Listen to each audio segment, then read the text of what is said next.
Pretty muddy. What? You got thrashed.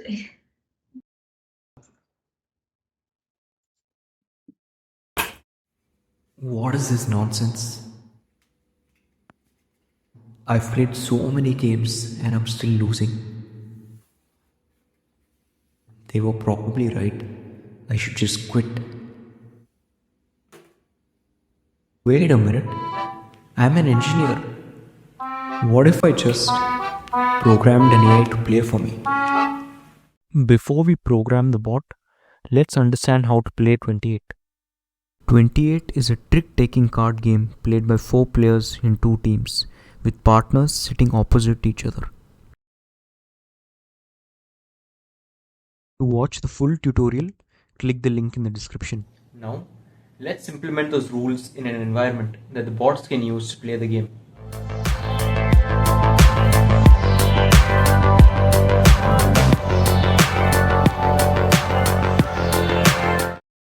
Now that I've built the environment, how do I actually program the AI?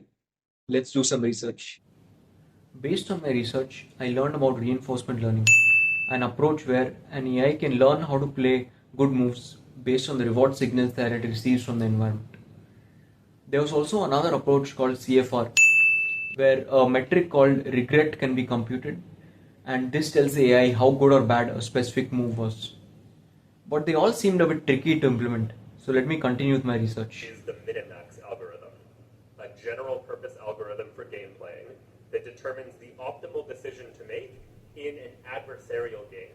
That is to And say, then a I game found where it, you and your the opponent Minimax have opposite algorithm. goals.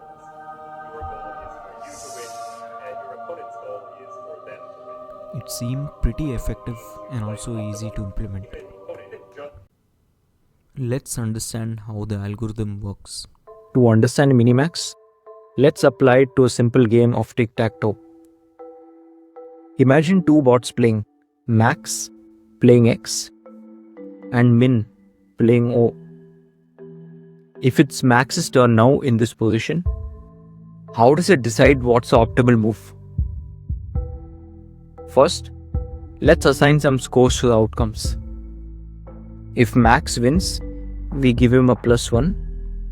If Min wins, we give him a -1. And if it's a draw, then the score assigned is 0. Max wants to maximize the score, Min wants to minimize it, hence the name Minimax. So in this position, Max has 2 possible options. He can either play in the top square or he can play in the bottom left square. Let's explore both those options.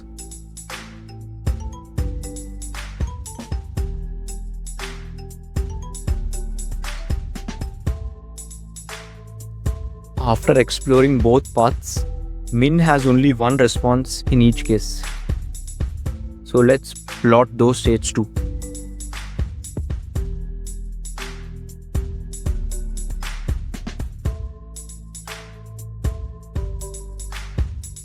This leads us to the terminal state positions, where the game is over.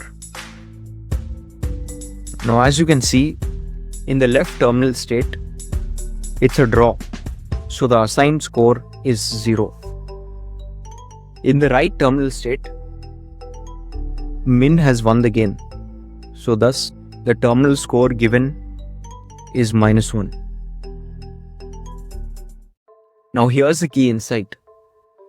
We propagate these terminal values backward through the game tree. The value of each game state becomes the value of its resulting terminal state. So let's see that in action. So as you can see, this terminal state results in the state which gives us 0. So we can assign its value as 0. And in a similar manner, this state results in the state that gives us -1. So thus we can assign its score as -1. Now coming back to Max's original choice, remember its goal. It has to maximize the score. If Max plays towards the top, he's guaranteed to get 0, which is a draw. If Max plays in the bottom left, he is guaranteed to get -1, which is a loss. Thus, Max will play in the top square, securing a draw rather than a loss. That's how the Minimax algorithm works. Now, I know what you're thinking. 28 is a 4-player game. So how do we apply Minimax to it? Let me explain. The core insight is Minimax doesn't require exactly 2 players. It just needs 2 opposing objectives. In 28, we can treat one team, that is player 1 and player 3, as the maximizers, trying to win as many points as possible, and the other team, player 2 and player 4, as the minimizers, trying to prevent them from scoring by scoring more points themselves. But here's the challenge. 28 is an imperfect information game. Which means you can't see the cards the other players have. But for Minimax to work, we need to know what actions each player can take. Without knowing their cards, how can we explore the possibilities? That's where the magic of Monte Carlo rollouts come in. Within Monte Carlo rollouts, we assume what cards the other players might have. Then, simulate that trick with that assumption. We repeat this process hundreds of thousands of times with different random distributions, and then average the results to find the statistically best card to play. Let's walk through a simplified example where each player has just 4 cards. So now let's just shuffle P2, P3, P4's cards, and we can unhide it since we are working with an assumption. So now player 1 has 4 options. Let's try to see which one is the best. First, let's test the 8 of spades. So now player 2 can play, has only one option and plays queen of spade. Player 3 also has only one option, plays ace of spade. Now player 4 has a choice, the king of spades or the 9 of spades. If player 4 plays the king, player 3 wins the trick for 1 point, since player 3 has played the ace, which is the highest card played as of now. Instead, if player 4 plays the 9, remember that the 9 beats ace. So player 4 can win the trick worth 3 points. 2 points for the 9 and 1 point for the ace. Thus, it's obvious that player 4 will choose a 9 to maximize the points for itself. So in this scenario, team 2 will win 3 points for itself. We can also say that playing the 8 of spades costs team 1 to lose 3 points. We can write that in a reward list. This indicates that playing the 8 of spades loses 3 points. Now, let's explore a different option. This time, player 1 leads with the jack of spades, the highest card in the game. Player 2 plays queen of spade. Player 3 plays ace of spade. Now player 4's choice is different, since the jack already beats everything. If player 4 plays the king, player 1's team will win 4 points. If player 4 plays the 9, player 1's team will get 6 points. So player 4 will play the king to minimize a loss, and player 1 will still win 4 points. Let's add that to our reward list. When you compare playing the jack with the 8 of spades, it's obvious that playing the jack is better. Still, player 1 has 2 more options that we haven't explored. Let's try those. After playing the other 2 cards, it's clear that playing the jack is the best, since it guarantees us 4 points. Running a simulation like this based on specific distribution of cards is called a rollout. Since this reward list depends on this specific distribution of cards, let's shuffle and run another rollout.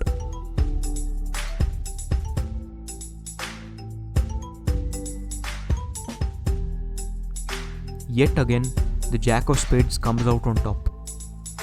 If we take the average of both the rollouts, we get a rough estimate of the expected points that we can get by playing a specific card. But this is just a small sample size. We can run it hundreds of times to get a more accurate estimate. Once we get the final list, the bot can select the card that gives the maximum value to decide the best card to play.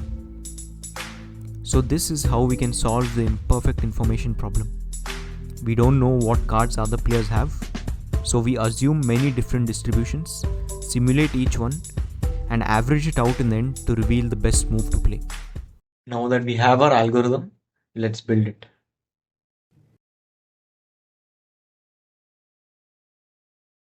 I've been going mad trying to debug this for the past 3 hours. Just look what's the issue. It's giving me an expected reward of 1000 for every card that's being played, which would have been crazy if true. But yeah, obviously that's not the case. Let me just try one last time. Let's see what happens.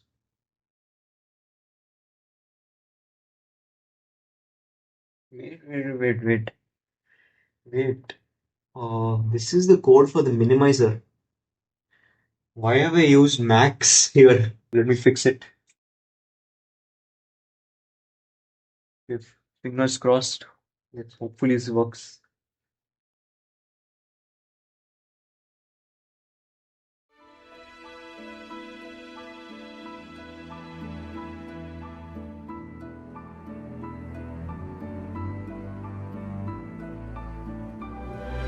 Oh, I think this actually seems correct. Man. See, for King of Spades, it predicts that on average you lose like 1.6 points. It seems roughly correct, since the opponents are more likely to play a jack. If I play a jack of hearts, on average I can get 4.06 points. Yeah, this one seems pretty accurate. Since with a jack I'll probably get another point. And yeah, the rest of the values also seem pretty accurate. I finally found the source of the bug after so long. Yep. I think this is the first concrete sign of intelligence that we're getting from the bot. Yep. Ritika, if you're watching this, I'm coming for you. I just finished coding up a minimal UI for the bot. There's only one way to know if it's really prevailed over humans. Let me call Ritika.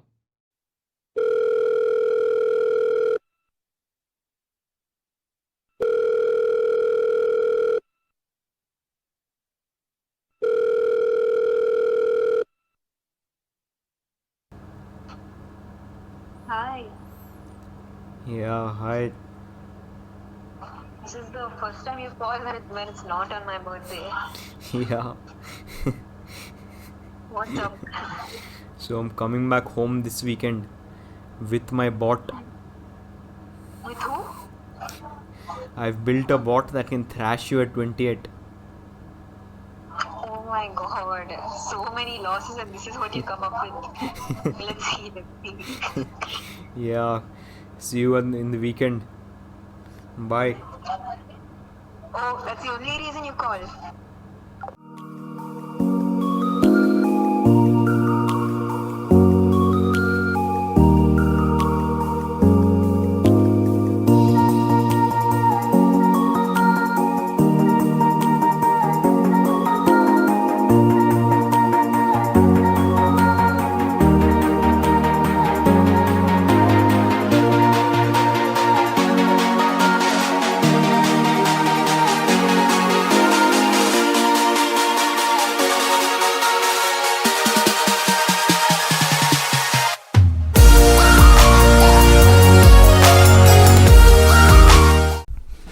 Alright, this is the moment I've been waiting for.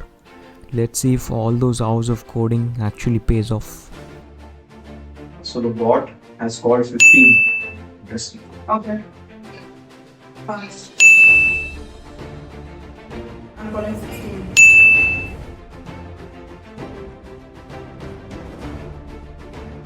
16. The bot starts off strong with the Jack of Spades. First trick successfully secured. For me? Hmm? What are your thoughts? Yeah, it's playing well, like a woman. We should Oof, Ritika makes the first cut. from this. Bot's thinking now. Why is it thinking so much? Okay, no, it just came now. We know timing.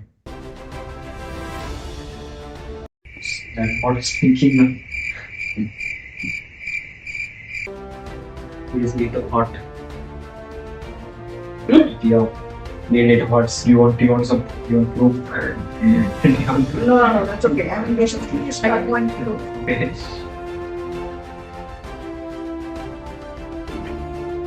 Okay, what series the second hand? I don't trust clan codes. What did you just say? I don't trust clan codes. Let's see what the bot's up to.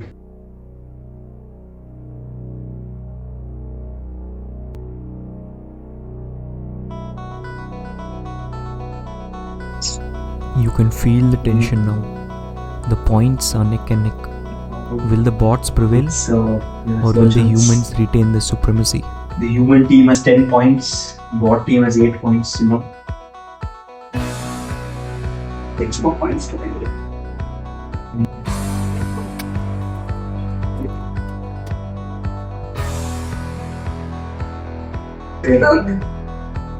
The bot has served but this wheel of hearts. Come on, humans.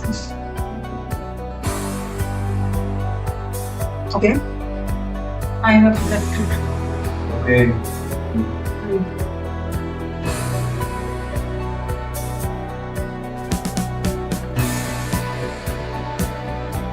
Oh, wait.